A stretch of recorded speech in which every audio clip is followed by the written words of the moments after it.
চলো আজকে আমরা নিউ একটা চ্যাপ্টার স্টার্ট করে চলেছি। চ্যাপ্টারের নাম হচ্ছে প্রফিট অ্যান্ড লস। ওকে, একদম বেসিক থেকে অ্যাডভান্স অবধি পুরো চ্যাপ্টারটা তোমাদের পুরো খুব সুন্দর করে শেখাবো। চলো, ধরো প্রফিট অ্যান্ড লসের স্টার্টিং কী হচ্ছে। ধরো আমি বললাম তুমি একটা পেন পারচেস করেছো।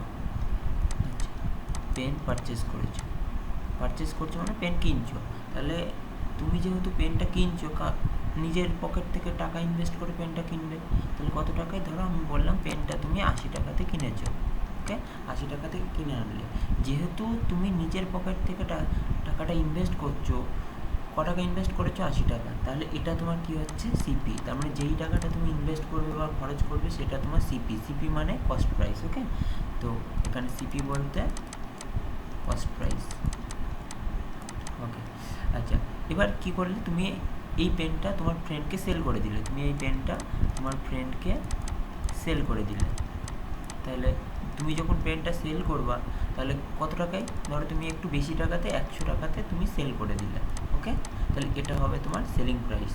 ওকে, তাহলে কিনছো, যেটা কিনবা সেটা তোমার কস্ট প্রাইস, যেটা বিক্রি করছো সেটা বা সেল করছো সেটা তোমার সেলিং প্রাইস। তাহলে এসপি মানে তোমার সেলিং প্রাইস বা বিক্রয় মূল্য। ওকে, তাহলে কী হচ্ছে? 80 টাকার জিনিস তুমি 100 টাকায় সেল করছো। তার মানে তোমার এখানে কী হচ্ছে? তুমি চোখ বন্ধ করে বলতে পারবে এখানে তোমার প্রফিট হয়েছে। আমি যদি বলি কত টাকা প্রফিট হয়েছে, তুমি বলবে 100 মাইনাস 80 মানে 20 টাকা তোমার প্রফিট হয়েছে। তাহলে 100 মাইনাস 80 মানে কী করলে তুমি দেখো? তাহলে আমি বলতে পারছি প্রফিট ইকুয়ালস টু, দেখো তুমি সেলিং প্রাইস যেহেতু বড় ছিল, সেলিং প্রাইস থেকে কস্ট প্রাইসে মাইনাস করলে। তার মানে আমি এটা বলতে পারি প্রফিটে তোমার সবসময় কী হবে? প্রফিটে সবসময় সেলিং প্রাইসটা বড় হবে, কস্ট প্রাইস ছোটো হবে। একদম সিম্পল। বাট কোশ্চেন এই অবধি থাকে না তোমার প্রফিট ক টাকা। তোমার এক্সামে আসবে প্রফিট পার্সেন্টেজ কত,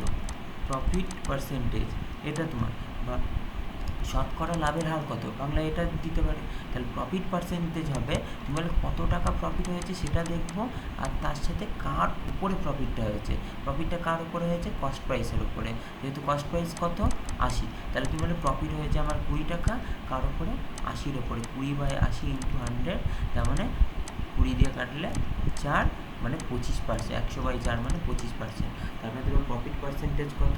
25%। এটা একদম ফার্স্ট, একদম বেসিক কোশ্চেন হচ্ছে তোমার প্রফিট অ্যান্ড লসের। চলো আর একটা নেক্সট কোশ্চেন করাচ্ছি। নেক্সট হচ্ছে একটা লসের উপরে করাচ্ছি। তাহলে ধরো এবার তুমি সেম জিনিসটা কী করলে?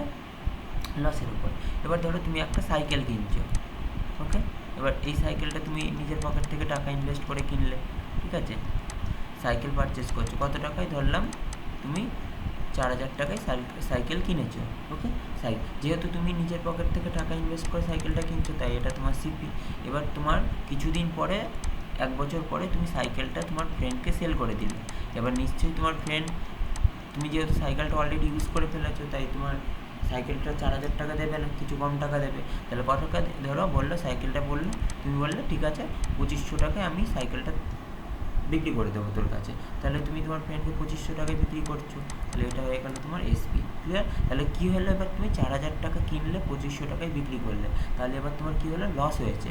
তাহলে তুমি বলবে এবার আমার লস হলো মানে দেখো কস্ট প্রাইস থেকে সেলিং প্রাইসটা মাইনাস করে দিলে বলে কত টাকা লস হলো। তুমি বলে 4000 টাকায় কিনছি আর 2500 টাকায় বিক্রি করে দিচ্ছি, তার মানে আমি বলবো 1500 টাকা লস হয়েছে। কিন্তু কোশ্চেনে আবার লস যাবে না, তাহলে তোমার কোশ্চেনে যাবে লস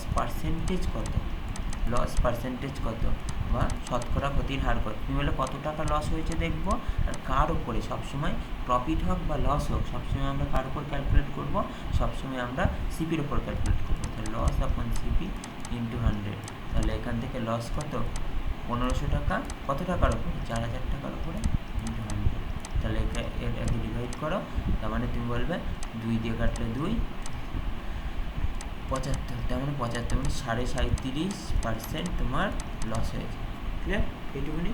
তাহলে একটা প্রফিট পার্সেন্টেজ পেলাম, একটা লস পার্সেন্টেজ পেলাম। তাহলে একটা জিনিস এখানে আর একটা বলবে, যখন তোমার লস হবে, লস হলে সবসময় তোমার কস্ট প্রাইস বড় হবে আর সেলিং প্রাইস ছোটো হবে।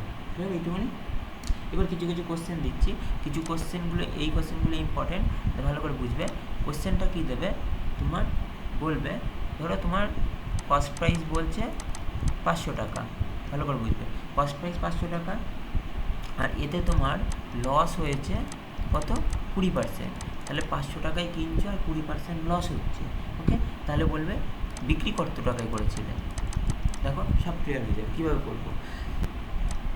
কোনো ফর্মুলা মনে রাখার কিচ্ছু দরকার নেই, একদম আমি যেভাবে বলবো সেটা ভালো করে বুঝবে, ইজিলি করতে পারবে।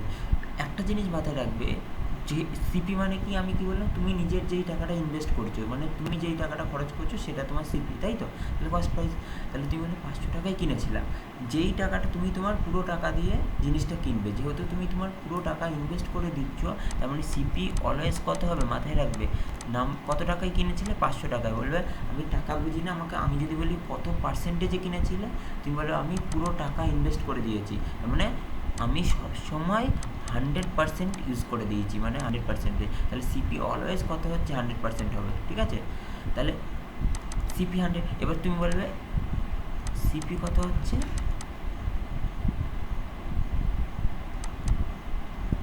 100%, ওকে, আর লস হয়েছে কত, তুমি বলবে 20% লস হয়েছে। দেখো তুমি যদি বলতে 100 টাকায় কিনছো আর 20 টাকা তোমার লস হচ্ছে, তাহলে তুমি বলবে 100 টাকায় কিনে, যে 100 টাকায় কিনে যদি আমার 20 টাকা লস হয়, তাহলে ডেফিনেটলি আমি বিক্রি করে দিয়েছি কত টাকায়, বিক্রি করে দিয়েছি 80 টাকায়, তাই বলতাম। তাহলে পার্সেন্টেজে আমি শুধু এটাকে পার্সেন্টেজে নিয়ে গেলাম, এটা অলরেডি পার্সেন্টেজে ছিল, পার্সেন্টেজের সাথে পার্সেন্টেজে বিয়োগ করলাম।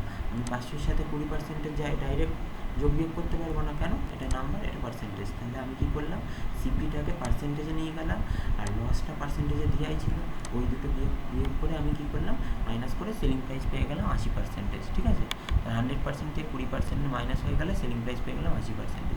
এবার তুমি বলবে এতে কী বেনিফিট হলো, এবার বেনিফিট এটা হলো, তুমি বলবে দেখো সিপির দুটো ভ্যালু পেলে, দুটো ভ্যালু বলতে সিপি কত টাকা ছিল, নাম্বারে 500 টাকা ছিল, আর সিপি পার্সেন্টেজে কত ছিল 100%, তাহলে বলবে এই 100%-এর ভ্যালুই 500, তাহলে 100%-এর ভ্যালু 500 হলে আমি বলছি সেলিং প্রাইস কত, সেলিং প্রাইস তো 80%, তাহলে 1%-এর ভ্যালু হবে 500 ভাগ 100, আর 80%-এর ভ্যালু হবে 500 ভাগ 100।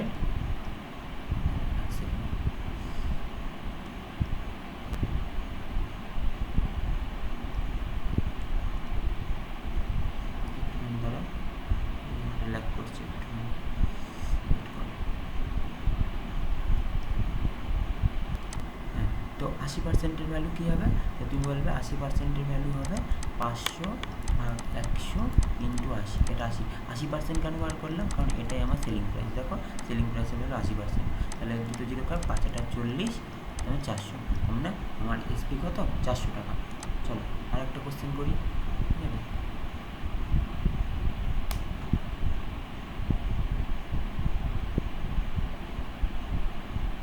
वीडियोस बनाने हैं, फिल्मोरा है ना।